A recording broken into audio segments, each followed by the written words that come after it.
Musenyeri Mwungeri wa Diocèse nkuru ya Bujumbura, Excellence Monseigneur Secrétaire du Nonce Apostolique, Nyakubahwa Monseigneur mwahoze muri Vicaire General, banyakubahwa bayoboye imiryango y'abihaye Imana, abafurere n'ababikira, bapatiri bashya, namwe bandi bapatiri muteraniye hano, biyeguriye Imana, bayobozi b'inzego za leta, bakristu, buri wese mu cyubahiro Imana yamuhaye, tugire Kristu. Tugire Kristu. Nagize amahirwe yo kuvukira hafi ya paruwasi, ku buryo ndi umwana nkiri muto najyaga njyana na mama mu misa hafi buri munsi, kuko twari dutuye munsi ya kiliziya, munsi ya paruwasi. Iyo twageraga mu kiliziya nabonaga ibintu byose bisa, liturujia ya misa yari imwe, kandi nari narayifashe mu mutwe, ukuntu ibice bya misa bikurikirana.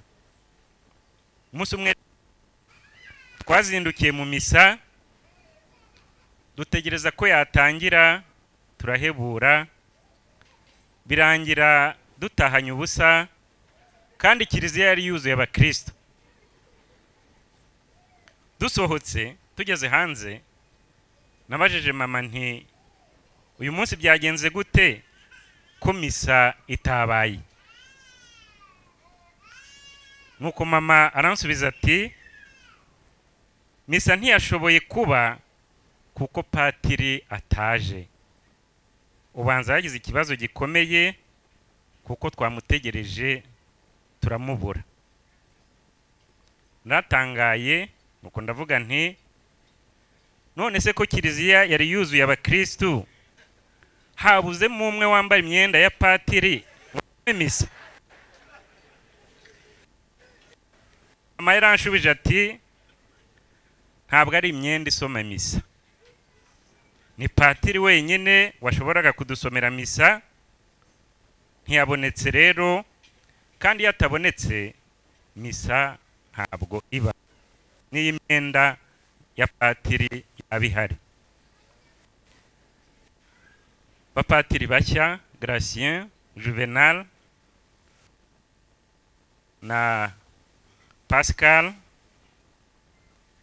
niba mwakundaga itiro ryo mu gitondo mutangire kuriheba, kuko nimuguma mu gitanda bizatuma abakristu bataha batabonye misa.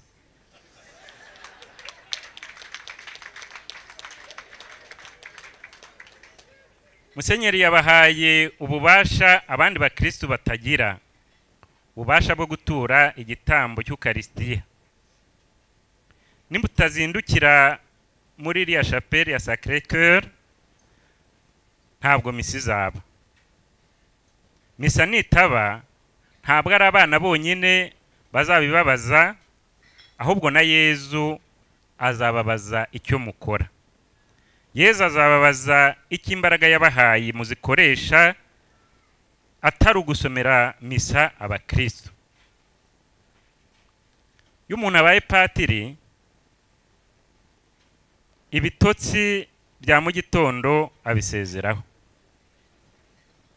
Umunsi wanyu uzajya utangizwa na misa, kandi ntimuzaze mu misa mutabanje gusenga. Nimuza mutabanje gusenga mumubaze Yezu ibyo mugomba kuvuga muri omeri, abakristo bazabimenya, burya barakurikira. Bazabimenya, bazabona ko muvuga ibyanyu aho kuvuga ibya Yezu. Misa yanyu kandi ntizabe rutine, ntizabe akamenyero. Ntimuzayisome byo kurangiza umuhango. Nkunda amagambo Mère Teresa de Calcutta yabwiraga umupatiri ugiye gusoma misa. Amagambo agira ati yewe mupatiri w'Imana, soma iyi misa nk'aho ari iya mbere usomye, nk'aho ari iya nyuma usomye, nk'aho ariyo misa yonyine usomye. Patiri ntasoma misa uko yishakiye. Patiri asoma misa uko Kristo abishaka. Patiri asoma misa uko Eklesiya ibiteganya. Bapatiri bashya, nubwo musabwa kurangwa na creativity mu gusoma misa, ntabwo muzahimba misa kuko misa ifite liturujia igenderaho. Kirazira kongera ibintu bitari liturgique mu gusoma misa, utuntu duto duto abantu bamwe bongeramo, kuko iyo bigenze gutyo birangaza abakristu cyangwa bigatuma badashobora gusubiza neza, badashobora gusenga neza, badashobora kuganira neza na Yezu. Misa ni isengesho, ni isengesho rikuru riruta ayandi yose, ni isengesho ryo kubaha, ni isengesho rifite amategeko arigenga, ni isengesho ritandukanye n'aya masengesho yandi tuvuga turi nko mu cyumba iwacu cyangwa se turi twenyine ahantu dushobora gusengera. Mbifurije kandi kuzakunda ndetse no kuzayuryoherwa no gutanga penitensiya nk'uko Cure d'Ars yabikoraga. Nimutaza gutanga penitensiya mu kiliziya, mumenye ko nta wundi uzayitanga. Niba kandi mwakundaga kurondogora, muzagabanya amagambo kugira ngo umunsi umwe mutazacikwa mukavuga ibitavugwa. Kirazira kuvuga ibyo wumvise mu ntebe ya penitensiya, ibyo murabizi, nta no kubicamo amarenga. Nimwe mwenyine na Yezu muba mwabyumvise, nta wundi muntu rero ugomba kubimenya. Ndabasaba kandi kuba abanyakigongwe nka Yezu. Umunyabyaha naza bagana, ntimuzamukarire ngo kuko ari umunyabyaha byinshi. Mwari mwabona se umuganga winubira umurwayi ngo nuko arwaye cyane, ahubwo ko yihutira kumukiza? Muzahore muzirikana ukuntu Yezu yababariye Maria Madalena, ukuntu yababariye Petero, n'ukuntu yari kubabarira Yuda Iskariyoti iyo aza kwicuza. Muzahore muzirikana ukuntu Yezu yatoye abanyabyaha, ukuntu yahinduye Ignace de Loyola, Saint Paul, Saint Augustin akabagira abatagatifu. Ese mwari mubizi? N'umunyabyaha wabigize umwuga, igihe cyose akitwa umuntu, haba muri we harimo possibilité de conversion, haba harimo amahirwe yo kureka ingeso mbi akagana icyiza, amahirwe yo kuva mu mwijima akagana urumuri, amahirwe yo kuva kuri shitani agasanga Yezu. Muzafashe rero abanyabyaha bazaza babagana gukora urwo rugendo, urugendo ruva ku kibi rukagana ku cyiza, urugendo ruva mu muriro rukagana mu ijuru. Bisaba kandi ko rimwe na rimwe muba flexible mu gutanga umwanya wa penitensiya. Icyaha ni nk'uburwayi, nta muntu umenya igihe kizira. Umukristu azabakenera nk'uko umurwayi akenera muganga, ni ukuvuga igihe cyose, ni ukuvuga n'igihe kigoye. Birashoboka ko mwari mumenyereye kuzimya telefone zanyu mugiye kuryama kugira ngo hatagira umuntu ubaderanje. Ubu rero mugomba guhindura.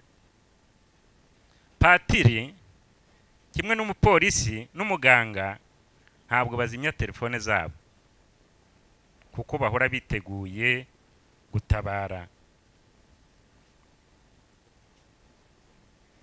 Mu ivanjiri ikintu dusangamo kurusha ibindi ni ukuntu Yezu yakizaga abarwayi, bamwe akabakiza bakozeho, abandi bakoze ku myenda ye, abandi bakiriye ijambo rye rikiza.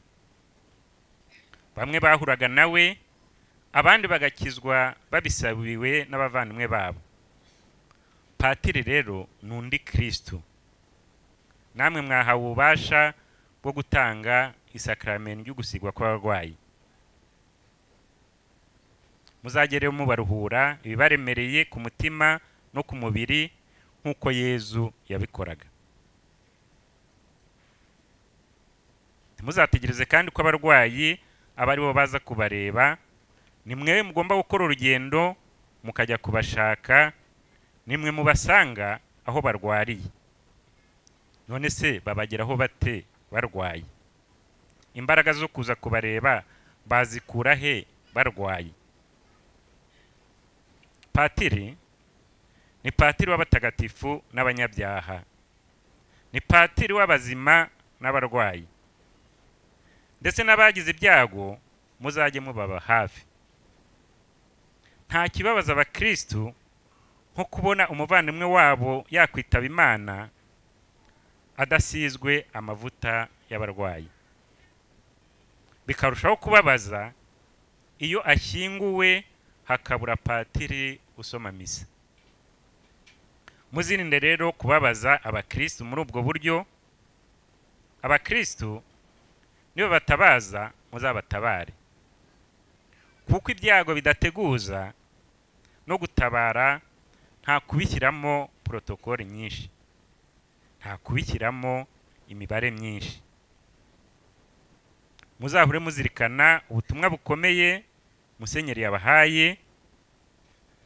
Kuva uyu munsi ubuzima bwanyu bwahindutse, n'imivugire yanyu igomba guhinduka, n'imyambarire yanyu igomba guhinduka, yewe n'iminywere yanyu igomba kuba mishya.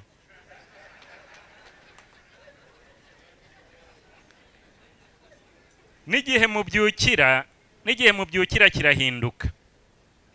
No gukoresha telefone mugomba kubikora mu buryo bushya. Mwabaye ba ntasimburwa, kuko nimutaboneka nta misa, nta penetensiya, nta gusigwa kw'abarwayi bizatangwa, ndetse n'andi masakramento ntabwo azatangwa. Patiri abereyeho gutanga amasakramento. Ibindi byose bisigaye abakristo bashobora kubikora. Bifurije rero kuryoherwa no gutanga amasakramento Yezu yadusigiye. Bifurije kuzahora mwitanga mu kuyatanga, kuzahora muyatanga ku buryo atagatifuza abo muyahaye. Muzahore mubera abakristo ikiraro kiganisha kuri Yezu. Patiri Moyize.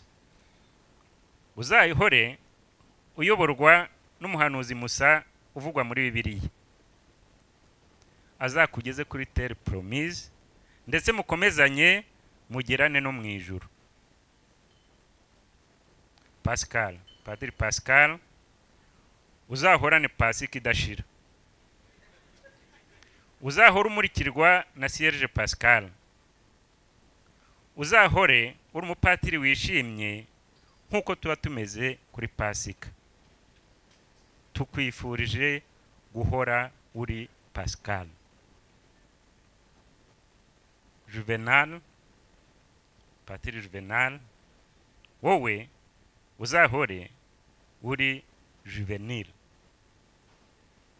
Imana izakurinda uruhara n'imisatsi y'umweru.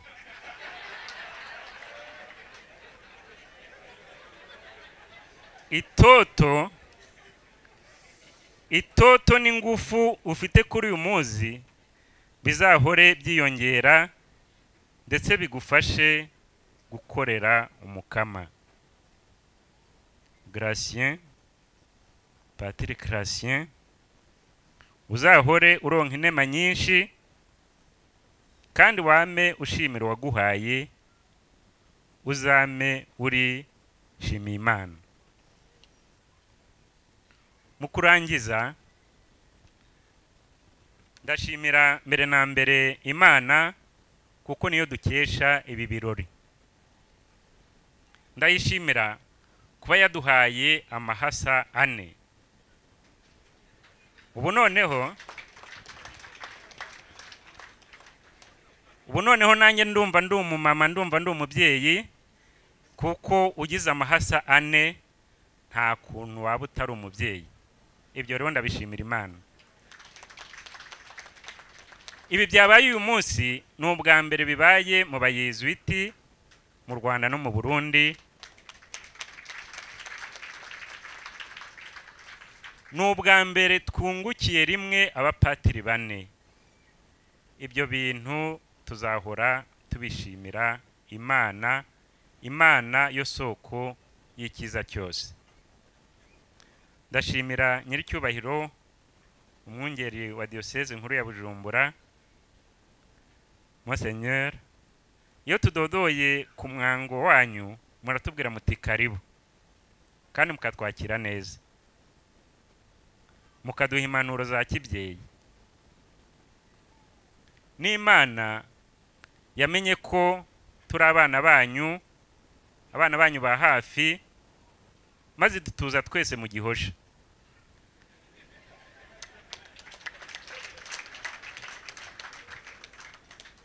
Tubashimiye ibyiza byose tubakesha, tubashimiye kuba mwaduhereye aba basore 4 isakramento ry'ubusaserdoti.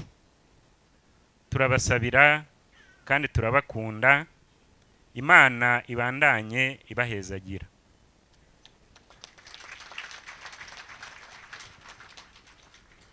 Ndashimira ababyeyi b'abapatiri bashya, babyeyi beza, mwarakoze kuduha abapatiri beza.